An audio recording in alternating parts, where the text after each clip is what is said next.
마가복음 5장 35절부터 43절까지 말씀입니다. 말씀을 봉독해 드리겠습니다. 아직 예수께서 말씀하실 때에 회당장의 집에서 사람들이 와서 회당장에게 이르되 당신의 딸이 죽었나이다. 어찌하여 선생을 더 괴롭게 하나이까? 예수께서 그 하는 말을 곁에서 들으시고 회당장에게 이르시되 두려워하지 말고 믿기만 하라 하시고 베드로와 야고보와 야고보의 형제 요한 외에 아무도 따라옴을 허락하지 아니하시고 회당장의 집에 함께 가사 떠드는 것과 사람들이 울며 심히 통곡함을 보시고 들어가서 그들에게 이르시되 너희가 어찌하여 떠들며 우느냐? 이 아이가 죽은 것이 아니라 잔다 하시니 그들이 비웃더라.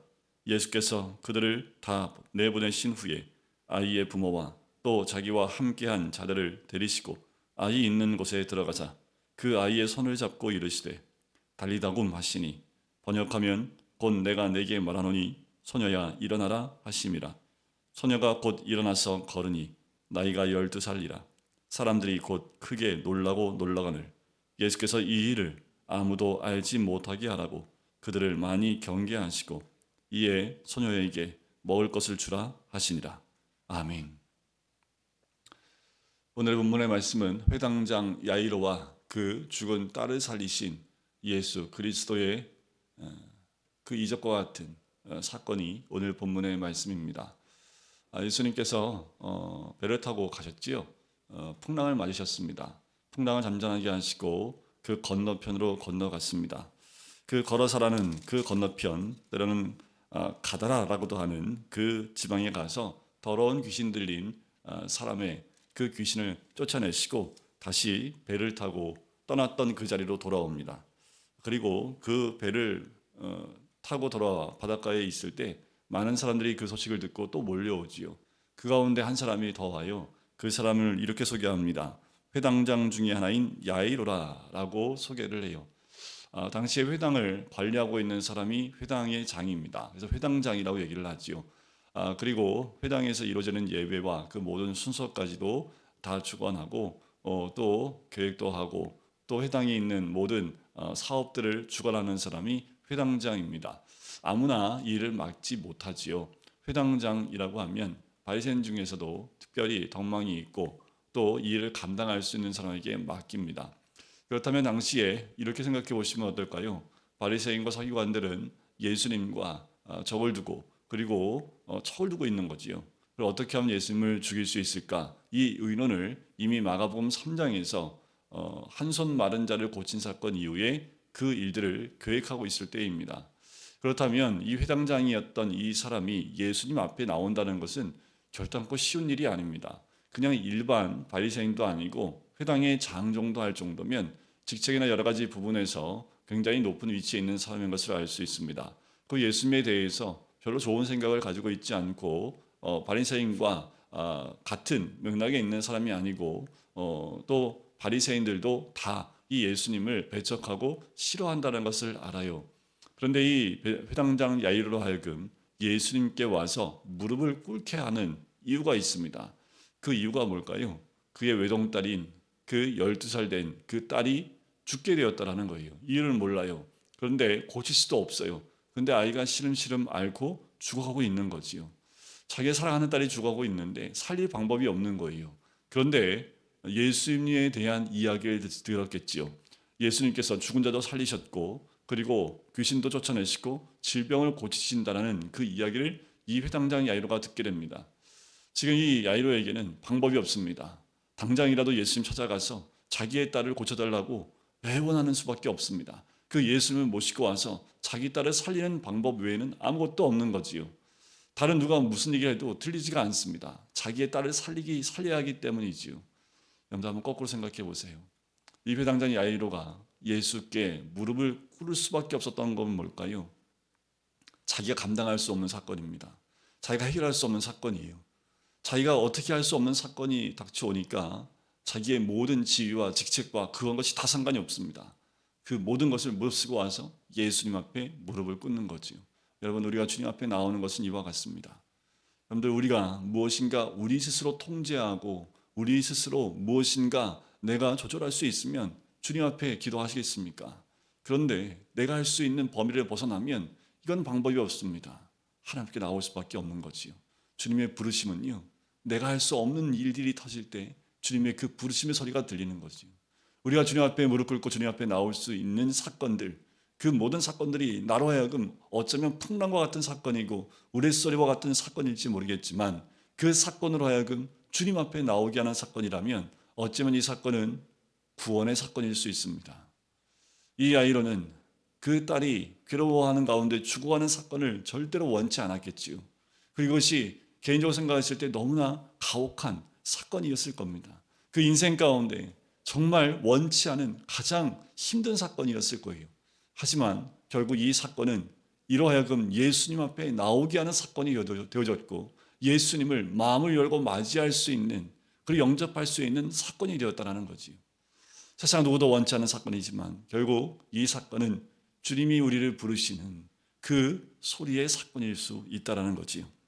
와서 내 딸이 죽게 되었사오니 그 위에 손을 얹으사 구원을 받아 살게 해달라고 합니다.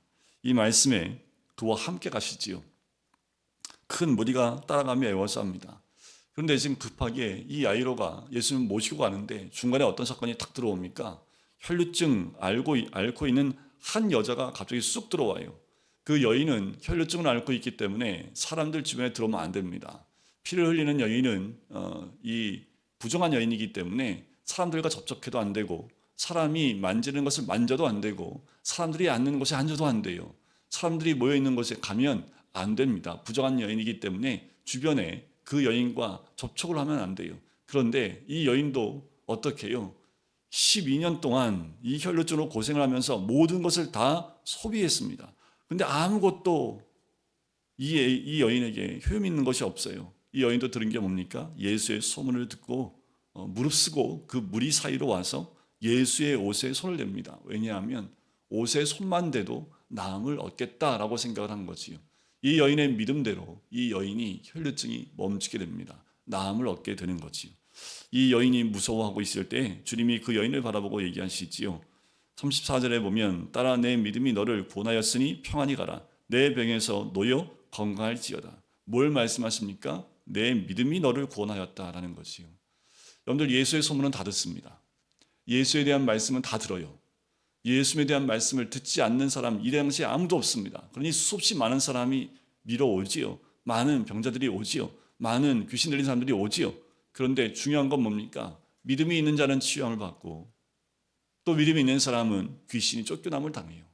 여러분, 많은 사람이 예수의 손을 든다 할지라도 중요한 것은 예수 그리스도를 만나고 싶은 믿음이 있어야 된다는 거지요. 그 믿음이 있어야 구원을 받습니다. 자, 그 사이에 지금 너무나 마음이 안타까운 가운데 빨리 예수님 모시고 가고 싶은데 회당장의 집에서 소식이 들려옵니다. 35절에 당신의 딸이 죽었나이다. 어찌하여 선생을 더 괴롭게 하나이까. 이 회당장 야이로의 모든 힘이 쭉 빠지게 하는 그 소식이 들려옵니다.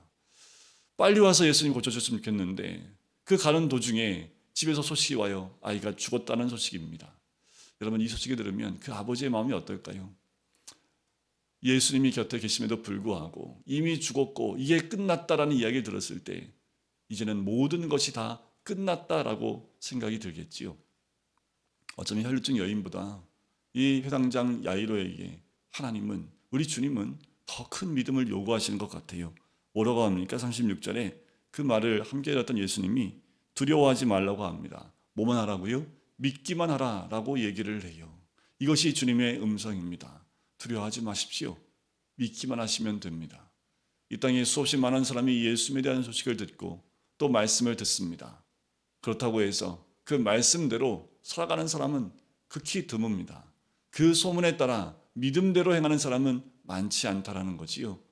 환경이 어떻게 닥쳐오든 더 큰 풍랑이 오든 중요한 것은 두려워하지 말고 믿기만 하는 겁니다.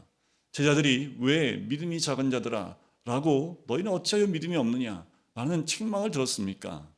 그들이 예수님이 곁에 계셨음에도 불구하고 믿지 못하기 때문이었던 거지요. 그러니 풍랑이 닥쳐올 때 죽게 됐다고 얘기한 거지요. 이 야이로에게도 우리 주님이 원하시는 건 딱 한 가지입니다. 두려워하지 말라는 겁니다. 우리의 삶 가운데 밀려오는 여러 가지 사건들, 우리로 하여금 두렵고 공포에 떨라고 주시는 사건이 아니라는 거예요. 두려워하지 말라는 거지요. 뭐만 하면 돼요? 믿기만 하면 된다라는 겁니다. 우리 주님 혈루증 여인이 믿음으로 구원을 받은 것처럼 이 야이로에게도 요구하는 것은 단 한 가지입니다. 믿기만 하라는 거지요. 그리고 집으로 갑니다. 그랬더니 이미 그 딸이 죽었다는 소식을 듣고 사람이 떠드는 사람들, 또 심히 통곡하며 울고 있는 사람들로 아수라장입니다.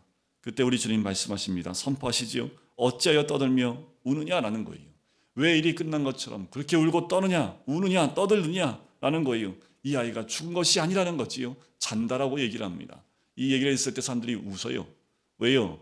그들의 방식에 의하면 이미 끝났다고 생각을 합니다. 세상적인 생각과 세상적인 방법으로는 더 이상 방법이 없고 끝났다고 합니다. 그것이 죽었다라는 거예요. 하지만 우리 주님 뭐라고 하세요? 잔다라고 하시는 거지요. 성경에서 죽음은 자는 겁니다. 왜요? 죽은 것은 곧 눈을 뜨게 되는 거지요. 잔다라고 했을 때 세상 모든 사람이 비웃어요. 하지만 주님이 요구하시는 건 뭐예요? 세상의 소리가 아니라 주를 향한 믿음입니다. 그래서 그 아버지 야이로에게 믿기만 하라 라고 얘기한 거지요. 그 이야기를, 이 말씀을 들었던 야이로는 흔들리지 않습니다. 그 비웃는 소리에 흔들리지 않아요. 말도 안 돼. 무슨 잔다고 그러는 거야? 호흡이 없잖아. 끝났잖아. 죽었잖아. 얼굴 보면 몰라. 그런데 어떻게 저 사람으로 저 딸을, 저 아이를 잔다라고 얘기할 수 있는 거야. 세상은 손가락질을 합니다. 하지만 우리 주님은 아니라고 얘기를 하지요. 그리고 그 부모는 믿기만 하는 거지요. 그리고 그 안으로 들어갑니다. 그리고 그 소녀의 손을 잡아요.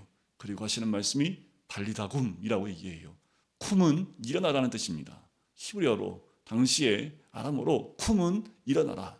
달리다는 소녀야라는 거지요. 달리다 쿰 하면 소녀야 일어나라 라고 하시는 거예요. 그의 손을 붙잡고 잡으시고 달리다 쿰 하면서 손을 잡고 일으키니 어떤 사건이 일어납니까? 세상이 비웃던 사건이 오히려 경외하는 사건으로 바뀌어요. 우리 주님의 말씀은 세상이 안 된다, 비웃고 또 손가락질하는 사건을 경외하는 사건으로 바꾸신다라는 거죠. 그 아이가 일어나서 걸읍니다. 나이가 12살이에요. 사람들이 크게 놀라고 또 놀랐지요. 예수께서 이 일을 아무에게도 알리지 못하게 하시고 그 소녀에게 먹을 것을 주라라고 하는 거지요. 여러분, 우리가 주의 말씀을 들어도 믿지 않으면 역사는 일어나지 않습니다. 아무리 우리가 성경을 알고 또 공부한다 할지라도 믿지 않으면 역사는 일어나지 않습니다. 우리가 해야 될 것은 이미 일어난 사건, 세상을 보며 두려워하는 것이 아니라 믿기만 하는 거지요. 주님이 우리에게 말씀하시는 겁니다. 믿기만 하라. 우리가 이 땅 가운데 정말 믿음이 없습니다. 제자들처럼 주님의 역사를 많이 경험했음에도 불구하고 풍랑이 일면 믿음이 없어요. 죽겠다라고 하는 것이 우리들의 모습이지요. 우리 주님 두려워하지 말고 믿기만 하라는 말씀처럼 우리에게 요구하시는 것은 다른 것도 아니에요. 돈을 요구하시는 것도 아닙니다. 너의 몸을 요구하는 것도 아니에요. 그 어떤 걸 요구하시는 것이 아니라 단 한 가지입니다. 믿음이라는 거지요. 오늘도 이 믿음을 가지고 나가시는 우리 모든 성도님 되시길 주님의 이름으로 간절히 축원드립니다. 기도하겠습니다. 사랑의 주님, 오늘도 주님 앞에 나가기를 원하시고 주님 앞에 나온 우리가 주님 앞에 나왔을 때에도 변하지 않는 환경과 세상을 바라보며 우리 주님 그냥 믿기만 하라는 거지요. 두려워하지 말고 믿기만 하라 말씀하십니다.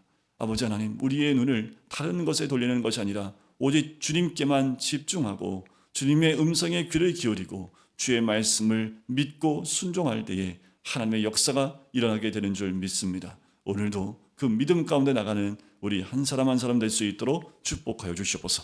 감사드리며 예수 그리스도의 이름으로 기도드립니다. 아멘.